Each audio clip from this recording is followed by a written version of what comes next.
matin, tout le monde. J'espère que tout est correct. Pour vous autres, j'espère que vous allez bien. Pour ma part, ça va super bien. On fait un petit review à matin avec mon petit épisode Bon matin Bitcoin. On fait un review de 2 crypto-monnaies rapidement avant parce qu'on en parle un peu sur le groupe de discussion qu'on a dans la famille crypto.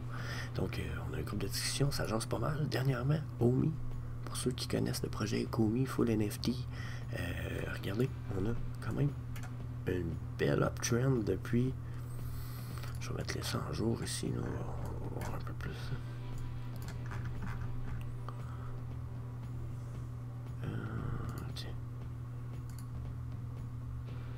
On est depuis un mois là, à peu près, là, on a du uptrend pour Omi. Je trouve que c'est une belle uptrend. Donc, on s'en plaindra pas. Je pense pas qu'il y a grand monde qui vont s'y aller là-dessus. On a même été rechercher un prix assez élevé. On va parler ici. Et regardez, on est allé chercher le 47% d'une scène, ce qui faisait un bon moment qu'on n'avait pas acheté ça, atteint ça. Et moi, les premières fois, j'ai acheté du Omi, la gang. On était à peu près ici. Puis je savais qu'on était dans le trend, mais j'avais vraiment d'espoir dans le projet, fait que j'ai acheté. Puis depuis ce temps-là, ben, j'ai fait un peu de dollar cost average, mais pas des tonnes, au point où je suis un peu pas fier de moi. Mais à ce moment-là, de toute façon, c'était mon investissement long term, j'y touchais pas, je laissais ça dormir. C'était encore un peu le temps, sauf que j'ai séparé, puis j'ai rajouté des fonds, puis j'ai séparé mes fonds de Omi en deux. J'ai maintenant une part de long term que je garde, que je touche pas, je fais pas vraiment de dollar cost average avant. Puis j'en ai un que je bouge beaucoup plus, je fais de dollar cost average. Puis si les prix montent un peu, je vais probablement en prendre du profit sur la place, sur la partie que je considère short term. Donc encore une fois, checker les prix, ça a monté, comme je vous disais, pas loin du 47% d'une scène. Puis, on a redescendu en ce moment à 27%. Donc, il y en a qui se disent, ouais, on n'est pas loin d'être redescendu proche de notre 13-15 cents. Mais selon mon avis, on consolide un petit peu. Hein? Après moi, on va avoir droit à... Non, je pense que je ne pourrais pas le dessiner, ça. Ah, je peux le faire. Et après moi, là...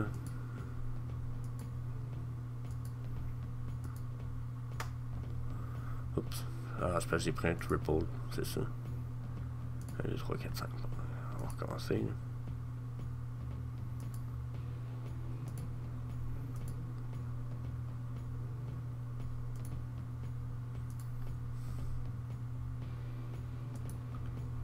Tiens, regardez. D'après moi, on s'en va rechercher le 6, 7, 8 cents très bientôt. C'est sûr que là, c'est une Elliott Wave botchée. J'ai pas fait mes recalculs de. Regardez ici, retrace à peu près à. Je pourrais faire toutes les chartes, je ne le ferai pas avec Omi à matin, mais j'ai l'impression qu'on va s'en revenir, puis qu'un jour on va aller rechercher ce qu'on a déjà eu, ce qui veut dire une scène du Omi. Après, ici, ça s'en vient. Je suis pas mal certain. C'est sûr qu'une fois qu'on va atteindre ça, je suis pas mal certain aussi qu'il va y avoir des sell-out de fait. Il y a gros des gens qui ont des millions de Omi. Fait qu'il y en a là-dedans qui à une scène, ils vont sûrement faire une coupe de pièces. Je m'attends à un gros sell-out. Donc un drop, reconsolidation, puis remontée. Ensuite, JMR, on a fait un groupe, il y en a une gang qui ont acheté nous autres, regardez. Un peu là. On va la mettre full là pour ça. Ah, ça paraît pas pour vous autres. Ah, ça paraît même pas autant. Checking. Hein? Ah, attendez un peu. Faut que j'en mette, je requitte là. Il va pas bien mode plein écran. Là, j'étais sur du day, là, mais on va aller voir le 4 heures. Là.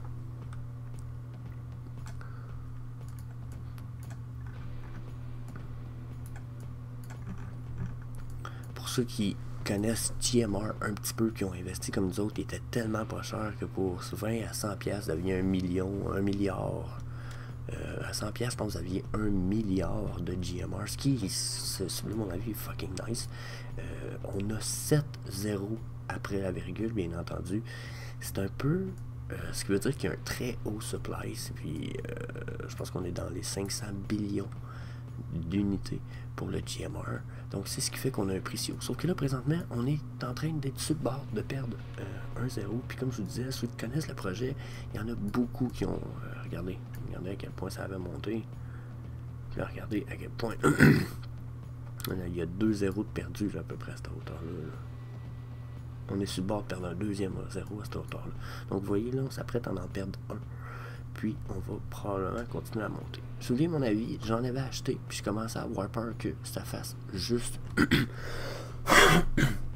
descendre dans l'avenir. La raison est assez simple, c'est que là, il promettait beaucoup de développement, ça avait l'air de vouloir s'en venir, mais ça commençait à ressembler à beaucoup plus des promesses qu'autre chose, sauf peut-être le fait qu'il faisait des gros tournois FIFA qui donnaient des prix, mais on avait entendu parler d'un tournoi Call of Duty, il avait donné des dates, mais c'était sans plus, comprenez-vous. Même chose pour le GMR Center, on pourrait aller faire un petit tour.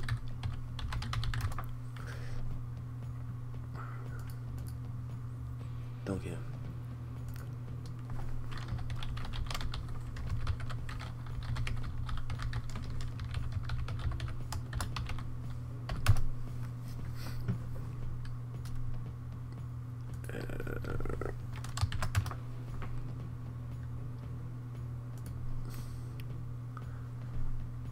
donc, that's it.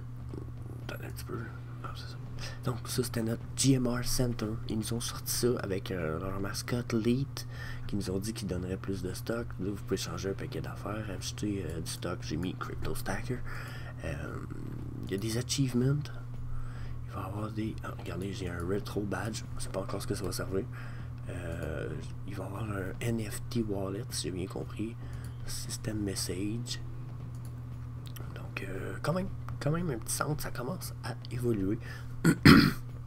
Ils nous promettent aussi une coupe d'affaires à venir bientôt. Donc, je trouve ça intéressant. Puis, pour ceux comme moi qui ont acheté quand même bas, si on finit par remonter quand même à une certaine hauteur, là, ça peut devenir intéressant selon le nombre de zéros qu'on va perdre. Fait que, ça, c'est pour GMR. Le prix monte, bien intéressant. Sinon, analyse de notre Bitcoin à matin, Bitcoin. Donc, je vais cacher mon Wisdom Ray. On va enlever les EMA. Et on va aller sur du 15 minutes. Donc, déjà là, la gang, 15 minutes notre. S'il y en a qui veulent savoir ma fourche, elle est rendue où par exemple, parce que ceux qui me suivent vont dire Jess, ta fourche, elle était respectée, c'est un méchant temps. Regardez ma fourche, elle est plus respectée. On a même rebondi sur ma fourche. Donc, je pourrais reculer dans une charte de temps un petit peu, là, que vous voyez mieux. Regardez comment ma fourche, elle avait été testée, mais là c'est officiel. Ma fourche impercée, c'est une fourche qui avait été appliquée depuis le 27 mai dernier. Donc, je serais vraiment surpris qu'on retourne dans ceci. À mon œil, à moi, on s'en va dans une fourche différente qui va peut-être continuer un peu downtrend ou en mode consolidation. Je cherche mes outils. Et mon pinceau. Donc, j'ai l'impression qu'on va s'en aller en consolidation là-dedans ici. Peut-être descendre un petit peu. Sinon, c'est parce qu'on s'en va venir à tester nos futurs supports qui risquent d'être puis que j'ai déjà appliqué en fait. Regardez, regardez, on en a un là en ce moment. On a notre futur, notre plus gros selon moi, c'est celui-là qui va être à atteindre. Hop là, je suis encore sur le crayon. Okay.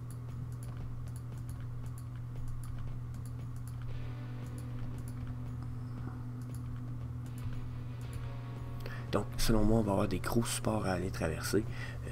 Ma fourche étant plus bonne, je la laisse là quand même, je veux pas m'en déverser. Des fois, ça fait des belles références pour le passé, à savoir aussi comment appliquer une fourche. Vous pouvez voir à quel point c'est fiable. Donc, je retourne sur du 15 minutes, je laisse mes triangles, on peut voir justement mes rectangles, je veux dire, regardez, je l'avais mis rose et rouge, on voit très bien qu'il y a eu de la misère et a été refusé à ce niveau-là. Puis si on recule dans le passé, c'est pas pour rien qu'il a été installé, regardez. Regardez comment on a des fortes zones, puis c'est beaucoup plus puissant que cette hauteur-là jusqu'à un certain point. Ça risque d'être moins dur à percer dans le temps un petit peu, à cause que regardez comment les prochaines résistances sont beaucoup plus puissantes, sont là. Donc ça ici, c'est beaucoup plus puissant à mes yeux que la zone entre deux ici. Donc ça avait été refusé de percer, puis ça a été refusé de chuter. Ça, c'est une zone de consolidation. Donc ça, d'après moi, c'est traversable facilement à ce niveau ici, bien sûr, là, où est-ce qu'on est rendu aujourd'hui. Donc ça va être facilement traversable. Là, il faut traverser ça. Une fois qu'on réussit peut-être à retraverser ça, on va avoir celui-là à venir faire. Pour l'instant, je partirai pas en long ni en short parce que je pourrais partir en long, mais c'est parce que si je pars en long, je le fais sur une longue période de temps. Dans la mesure où si je partirais en long ici, la gang, pour l'instant, là, j'ai pas appliqué rien. Moi, j'en ai appliqué au début de ma matinée, mais pour l'instant, sans avoir appliqué mes indicateurs, je vous dis, si je partirais en longue, c'est parce que je pars en longue pour probablement 3 jours à une semaine. Puis si je pars en short, probablement de 1 à 4 jours de short. Parce que j'ai l'impression que là, on va avoir de grosses batailles ici. Comme je vous dis, regardez, on est dans une giga zone super. Je résume mes zones de temps. Regardez comment ça va être dur à traverser ces zones-là, là, dans le rose. Donc, puis, je retournerai dans le passé. Je suis sûr que c'en est aussi une puissante dans le passé, encore plus reculée. Donc, ça, selon moi, ça va être dur à percer. On va peut-être venir rechercher une zone qu'on a eue un peu plus bas. Regardez. À peu près probablement ici, là, on va venir se rebattre là-dedans. Là. Okay. Donc, si j'ajoute mes EMA, boum, qu'est-ce qu'ils me disent mes EMA, la gang, ici? Il y en a qui reconnaissent la ligne jaune et la ligne verte, c'est un Golden Cross. J'ai mon EMA jaune qui est mon 233, puis j'ai mon EMA vert qui est mon 55. Donc, c'est ici, Golden Cross.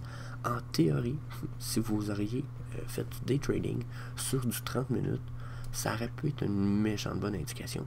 Pour partir uptrend, regardez, vous seriez encore en profit. Avoir parti au niveau du Golden Cross, avoir attendu une confirmation probablement. Boum. Si vous auriez été pour 2%, 4% de profit, mettons, pour... j'ai ça quand il fait ça, unlock. Bon, j'ai perdu mon point. Et voilà, ici.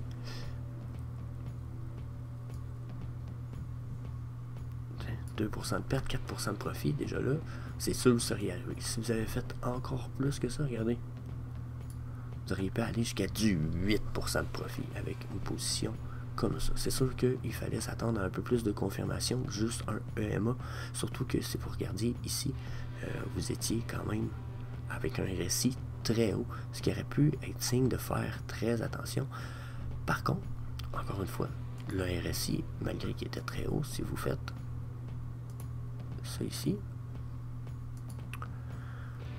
vous aviez quand même assez vite remarqué qu'on brisait certaines trends qu'on avait. J'aurais même pu me permettre de dire ça ici. Donc le RSI avait brisé une tendance assez importante ici. Puis le fait qu'il se promène là-dedans, puis qu'il refuse de regarder comment notre ancienne résistance de RSI est devenue notre support. Donc, quand j'aurais vu ça avec une si haute remontée, je me serais dit, il y a des chances que mon long position soit risqué. Mais en même temps, il y a des chances que je perde pas beaucoup. Donc, pour un peu de day trading, ça aurait pu être super favorable d'y aller en long position. Sauf que si je veux y aller probablement un peu plus, à savoir est-ce que je tombe bull run, là c'est sûr qu'il va si on retombe bull run, c'est sûr, il va falloir peut-être y aller qu'une charte de temps plus large. Donc pour du day trading, regardez sur le 1 heure, 2 heures, on avait encore sur le 2 heures, Golden Cross s'applique en ce moment même. Donc peut-être que certaines personnes auraient dit, oh, moi je pars en long malgré le fait que on a un Golden Cross. Là, ce qui vient rentrer en conflit, c'est probablement nos volumes qui concordent pas nécessairement. Oh, ils concordaient quand même un peu avec notre Golden Cross, mais regardez comment ils sont pas si hauts. Ok? Donc, ça risque mieux avoir un niveau plus haut pour les remonter, pour pouvoir réussir à percer ça. Enfin, partir en long ici aurait sûrement été risqué, à moins que vous visiez du long terme. Regardez, justement, on est en train de descendre.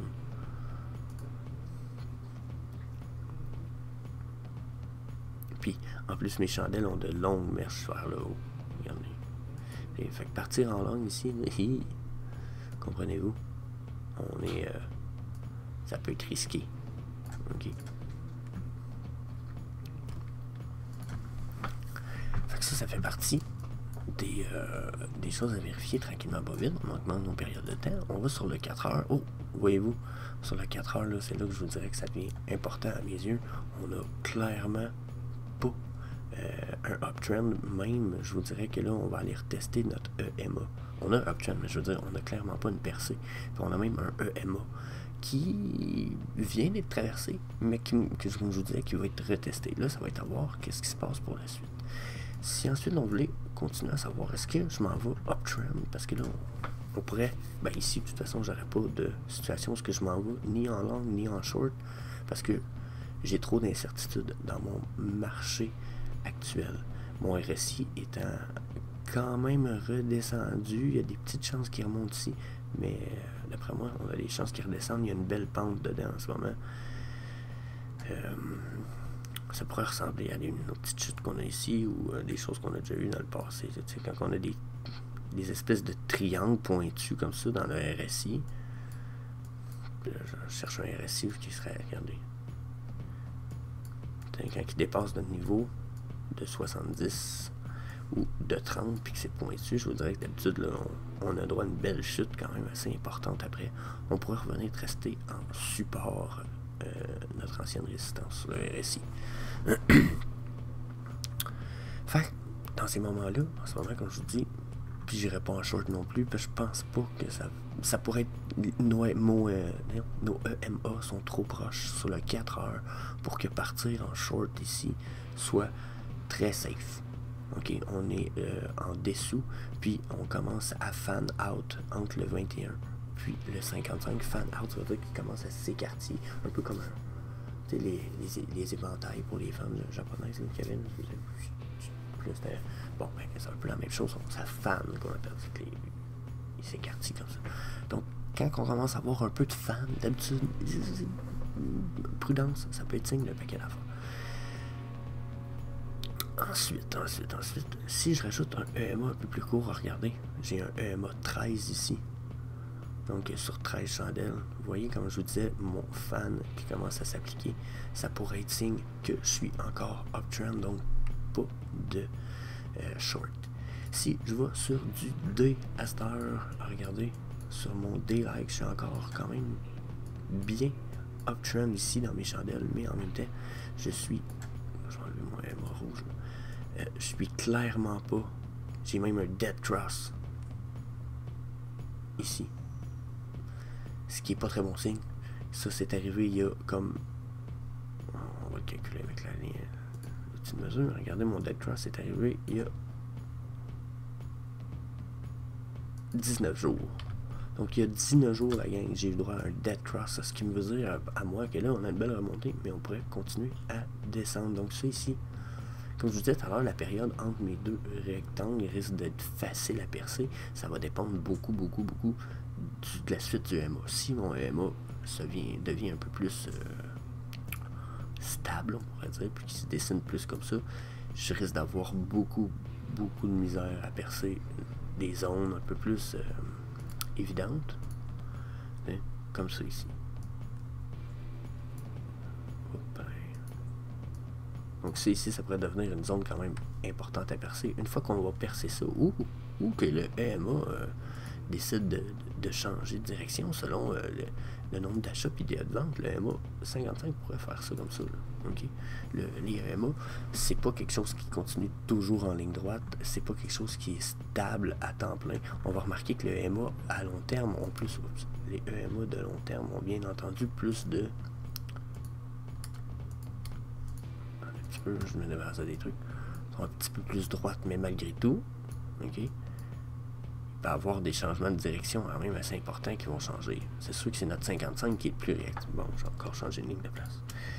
C'est notre 55 qui est le plus clairement efficace. Là, ok, c'est lui qui bouge le plus. Mais malgré tout, si vous faites trop les prédictions sur le EMA, vous pourriez vous planter. Fait, pour l'instant, semi-bullish sur les petites périodes de temps. Aussitôt que je tombe sur du D, je suis pas mal plus bearish, malgré le fait que mes chandelles veulent se rapprocher de mes EMA. j'ai quand même une dead cross assez claire sur le day-like, ce qui pourrait être très épeurant.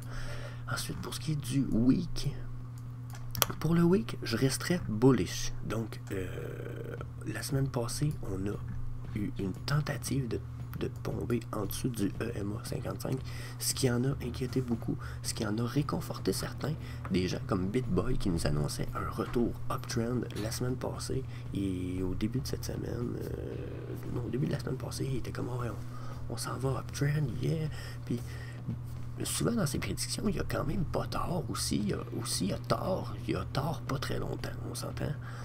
Donc, si, il y en a beaucoup à prendre, beaucoup à laisser, mais en même temps, regardez comment on a une tentative de percer du MA 55 sur le week, mais que j'ai une chandelle un petit peu plus longue que celle du dessus, puis que dans ma chandelle que j'ai ici, j'ai clairement un refus, puis je suis plus haut que ce que j'ai sorti. Sauf que je suis encore en train de me battre sur une espèce de résistance qui est ici. Donc, on va-tu réussir à percer ça, puis à rester surtout le plus possible over mon EMA 55 sur le weekly? Je le souhaite parce que sinon, je pense qu'on va tomber pas mal plus officiellement. Bear market, la gang. Si on reste, puis on se bataille beaucoup dessus, consolide, peut-être que ça va bien aller, mais sinon, je vais avoir vraiment peur pour mon bear market, baby. So, j'aimerais ça qu'on évite ça le plus possible. Ensuite, regardez. Ensuite, si je mets mon key support and resistance, regardez comment en ce moment, là, justement, mon EMA 55 sur le weekly, j'ai mes points orange indiquent un support quand même important, puis vous voyez, il se dessine presque en temps réel ces supports-là, puis ces points-là, en fait. Puis si vous voyez ici, on est à côté depuis 3 points. On en a eu 4 ici. Donc, il y a des supports importants. Ce support-là ici est quasiment devenu notre résistance en ce moment. Puis, il y a une résistance, regardez, dans mon triangle, mon rectangle orange. Ils mettent des résistances. J'ai-tu mélangé mes mots depuis tout à l'heure? En tout cas, j'ai des résistances ici quand même puissantes, puis j'ai des supports ici puissants. Donc, sur le weekly, je reste confiant pour l'instant parce que j'ai pas de confirmation officielle d'un downtrend. Ça pourrait être ce qu'on appelle une espèce de bear trap sur le weekly. Comprenez-vous ce que les gens s'attendent à partir en bear market. Désolé, il y a du bruit outside. S'attendent à partir en bear market. Fait qu'ils short de gros montants, puis finalement, je retrouve que ça va remonter. Est-ce que c'est le cas en ce moment? Je ne sais pas. Je sais qu'on a quand même des supports importants qui se sont affichés aussi dans les derniers jours. Là. Ces points verts-là m'indiquent clairement que ça va être la prochaine étape à passer. Si je retourne sur le day-like, regardez encore une fois. Hein? Donc, mes supports résistance m'indiquent que sur le D, en ce moment, je vous avoue, regardez, j'ai aucun support très proche. Les autres, ils sont là. Donc, mon key SR me dirait personnellement, ça se pourrait qu'on soit super bullish finalement. Comprenez-vous que j'avais une résistance ici, j'ai un support, les deux sont devenus supports quand même officiels. Regardez, refus d'y retourner. Belle consolidation. Là, on a une bataille, mais c'est parce qu'on a une espèce de... Nous, on le voit à cause du rectangle, puis il va en avoir un encore plus puissant à ce niveau-là. Là, ça doit être lui ici qu'on partage. Regardez mes 4 points. Là. Ça se trouve être le support qu'on essaye de... la résistance qu'on essaye de percer. Fait que, selon moi, les jours à venir sont très importants. On va avoir le droit de remonter? Si on a le droit de remonter, la gang, là, regardez, d'après moi, on pourrait très bien repartir en bull run, ce qui voudrait dire que c'est le temps de faire des achats, la gang, avant que ça reparte, parce qu'une belle remontée comme ça, regardez, on a eu des remontées, là, mais 1, 2, 3, 4 belles chandelles bleues, le volume n'est pas important, par exemple, c'est ce qui me fatigue, mais on a de belles chandelles, du volume positif, pas tant de volume négatif dans les derniers temps. Regardez comme il n'y en a pas beaucoup comparé à ce qu'on a ici, puis c'est sûr qu'ici on était uptrend. Regardez, depuis notre descente là, du 18 mai, rouge, rouge, rouge, rouge, rouge, rouge, rouge, rouge, rouge, rouge, rouge. On a du vert là, mais le vert est pas intense là. Le vert s'intensifie ici un petit peu. Hop. Hop. Hop. On dirait qu'on fait des petits rabbit hop. Donc rabbit hop 1, rabbit hop 2, rabbit hop 3. Puis là, ben, il se fatigue, il se repose. Oh, rabbit hop. Donc, on va-tu avoir le droit à un autre... Ça serait pas surprenant. On n'a pas grand-chose qui nous retient en dessous. Après ça, regardez. On a ceux-là ici, là, qu'on a déjà testé. Puis ceux-là ici, qu'on a déjà testé aussi. Donc, il nous reste rien pour nous supporter plus bas. Fait que, soit on rebondit, puis on monte. Soit... on se tape la tête au plafond, puis on tombe. Fait que les jours, peut-être même la semaine à venir va être très importante. Checkez ça pour mon Seigneur Bitcoin. Ceci étant dit, ça fait le tour la gang. Je vous invite à liker, partager, parler de ça avec vos chummies, inviter des amis dans la famille crypto. Parlez-en un peu du groupe, parlez-leur du groupe un peu, indiquez-leur qu'il y a des questions à répondre pour faire partie du groupe maintenant. On n'accepte plus tout le monde ouvertement comme au début. Sinon, pour ma part, je m'en retourne écouter une couple de trucs pour confirmer ma formation, pour vous aider à vous former vous autres. Donc, vidéo gratis bientôt. Puis, bien entendu, j'ai déjà un petit 15 minutes d'enregistrer pour notre épisode 5 de notre atelier en base crypto, la gang. Donc, si jamais vous vouliez un petit atelier en base crypto pour savoir comment fonctionne tout ça, les charts, comment investir, quoi investir, c'est quel type d'investisseur vous êtes, c'est quoi les règles du trader 1, il y a un paquet d'affaires. Il y a plus de 6 heures de vidéos, etc. Ça vous coûte 30$. Vous faites partie du groupe VIP, la famille crypto 2.0. Donc, je vous invite, si vous avez pas vu ça, allez voir ça, c'est dans le haut de notre page Facebook Famille Crypto 1.0. Puis sinon, ben, je vous dis, stay tuned, restez avec nous autres, on va refaire pas mal de vidéos là-dessus. On va aussi vous amener des vidéos avec encore plus d'analyse technique bientôt, des alertes, plus de Twitter scan, plus de stock. Fait que, stay tuned. Peace.